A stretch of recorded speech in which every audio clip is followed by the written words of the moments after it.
ब्रह्मविद्तमः, बोले ब्रह्म को जानने वाले, साक्षात बोले जो भगवान को जानने वाले, ऐसे ब्राह्मण थे सुदामा जी। भगवान श्री कृष्ण के बोले सारे संसार का जो पालन करता उनके सखा है। बोले विरक्त इंद्रियार्थेषु, इंद्रियों से महाराज विरक्त रहने वाले, कभी बोले इंद्रियों के आदि हुए, संसार की सुख सुविधाएं सब देखते हैं, लेकिन बोले कभी भी मन सुख सुविधाओं की ओर सुदामा जी आ जाता नहीं। अब बोले महाराज निर्धन होकर के घर में खाने को अन्न नहीं, पहनने को वस्त्र नहीं, लेकिन फिर भी बोले शांतात्मा, भगवान की परिस्थिति में बोले भगवान की ही करुणा का वो करुणा देखते भगवान की। पसंद रहने वाले बोले इंद्रियों को बोले आपके बस नहीं किए हुए, ऐसे बोले ब्राह्मण को सुना। ये महाराज प्रशांत आत्मा के लक्षण हैं, जो प्रसन्न रहने वाले जो संत महापुरुष हैं। अंधवत्पस्य रूपाणि शृणु शब्दम् अकर्णवा, काष्ठवत्पस्य वै रूपम् प्रशान्तातीति लक्षणम्। बोले महाराज इस जगत को देख तो रहे हैं, सब कुछ देख रहे हैं जगत में, सारी सुख सुविधाओं को देख रहे हैं, लेकिन बोले अंधवत्पस्य रूपाणि, अंधे के समान देख रहे हैं, हृदय में कुछ भी चीज बांटते नहीं, किसी का भी सुख वैभव देखकर लगता नहीं कि मेरे पास होगा, अंधे के समान देख रहे हैं। बोले शृणु शब्दम् अकर्णवत्, शब्द सुनते हैं लेकिन बोले बहरे के समान।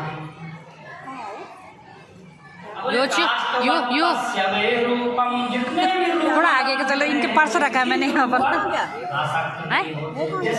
कौन है वो? पैक किसकी बात कर रहे हो? लो सब पकड़ो।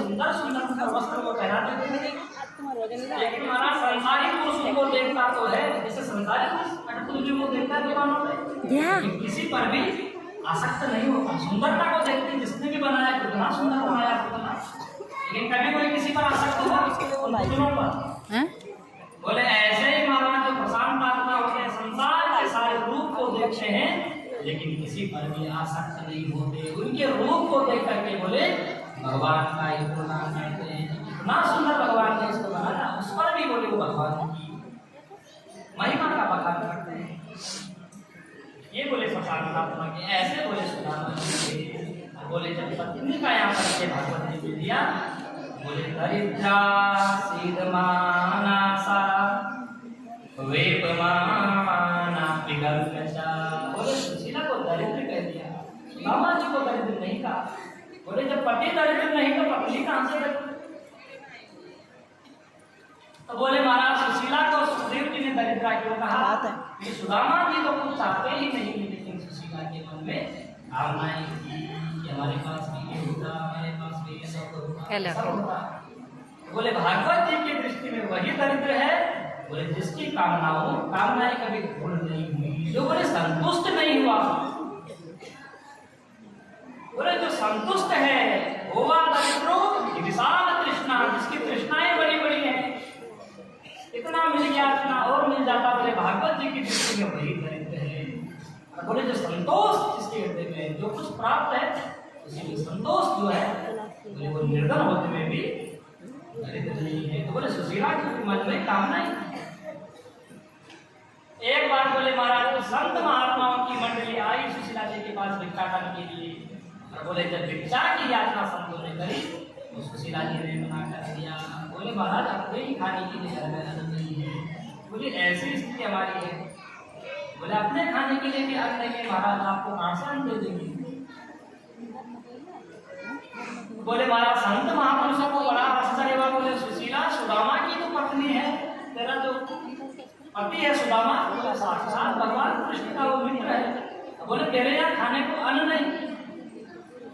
नमो ब्रह्मन् भगवतः सखा साक्षात् श्रीहपति ब्रह्मण्यस्त शरण्यस्त भगवान सात्वसरसभा।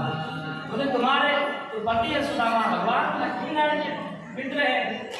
अब बोले भगवान ब्राह्मणों के अनन्य भक्त है, तो बोले वो तुम्हारा पति कृष्ण के पास क्यों नहीं चला इन्हीं रहे। जाता मांगने को? बोले ऐसी स्थिति घर में हो रही है। बोले कृष्ण को तुम द्वारिकापुरी भेजो। और बोले दास्य चित्रगणम भूरि सीधते नई कुटुंबिनी। बोले इतना धन वो तुम्हें प्रदान कराएगा कृष्ण। बोले सारे कुटुंब का भरण पोषण से हो पाएगा। और महाराज सारा पता भी बता दिया संतों ने सुशीला को कहाँ कहाँ वो कृष्ण रहता है। और जब सुदामा जी बोले घर पर आए सुदामा जी और बोले आज फिर सुशीला ने सुदामा को बताया है। बोले आपने स्वामी आज तक बताया नहीं, तुम्हारा जो सखा है वो साक्षात लक्ष्मी का पति कृष्ण तुम्हारा सखा है।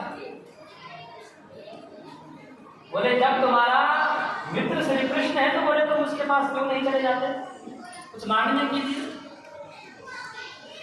भगवान सुदामा जी ने पहले बोले बात को टालनी चाहिए। बोले मुझे मालूम नहीं मेरे विद्यालय का वो सखा है, आप कहाँ रहता है, कहाँ उसका निवास है, मुझे कुछ मालूम नहीं, विद्यालय के साथ में क्या था।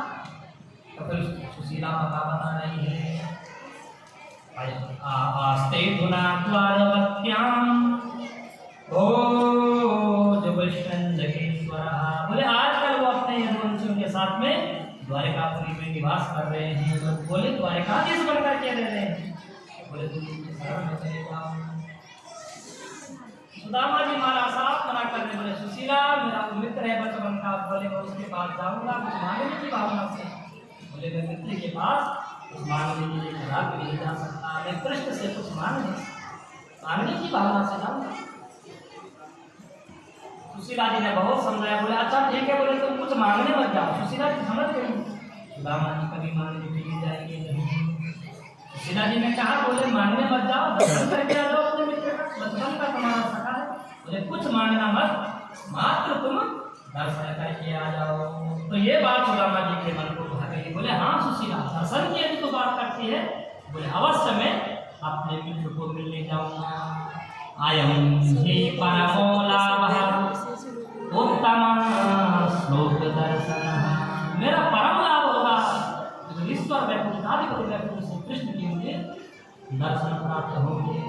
लेकिन बोले सुशीला मित्र के पास खाली हाथ कैसे जाऊँ? बोले कुछ स्थान ऐसे होते हैं तो जा खाली हाथ नहीं जाना चाहिए। पुत्र के घर में, पुत्री के घर में, गुरु के पास, बोले यहाँ खाली हाथ जाना शुभ नहीं माना जाता।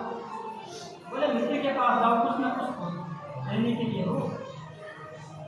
सुशीला ने व्यवस्था करी। बोले पूरा घर छान मार दिया महाराज के घर में, एक रोटी चावल भी कृष्ण को देने के लिए नहीं हुआ।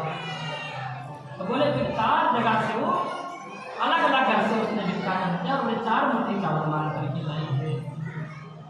या चित्वा चतुरो मुष्टिं विप्रान् श्रुतवतंडुलान् शैलखंडेन तान् बद्ध्वा भरते राधारुपायन्। बोले अलग अलग घर से मारा, अलग अलग वर्ण के 4 रोटी चावल बांध करके लाए। बोले एक रोटी पड़ी हुई थी घर में फटी पुरानी, उसी को बोला चौहरा करके उसके वो पोटली वाली सुदामा ने बोले जाओ। और बोले महाराज तुम बोले जब भगवान कृष्ण के पास आए रहे हो तो बोले मेरा एक संदेश भी कृष्ण को दे देना। ठीक है देवी, तुम्हारा कोई संदेश हो तो संदेश बता दो, मैं कृष्ण को तुम्हारा संदेश दे दूंगा। सुशीला जी ने अपना संदेश भेजा है। एक मास में पाठ में 2 और मेरे गोपाल नित्य एकादशी हो। भगवान के जो परम वैष्णव भक्त है बोले वो एकादशी के दिन निराहार रहते हैं। बोले आपके भक्त निराहार व्रत करते हैं 2 दिन में, 1 मास की 2 पक्ष में। बोले मेरी प्रभु ऐसी स्थिति है, बोले मेरी यहाँ नित्य एकादशी हो रही है क्योंकि खाने में कुछ है नहीं। बच्चे जब भोजन मानते हैं तो एकादशी का व्रत बताना पड़ता है। आज एकादशी है, भूखा रहना पड़ेगा। तो ये स्थिति, ये समाचार भगवान कृष्ण को दे देना। चले महाराज भगवान के पास सुदामा जी 4 मुट्ठी चावल लेकर के संकल्प किया। वो मुझे पहचानेगा लेकिन नहीं पहचानेगा, कहाँ वो रहता होगा। और बोले महाराज पोरबंदर में सुदामा की है और पोरबंदर से द्वारिका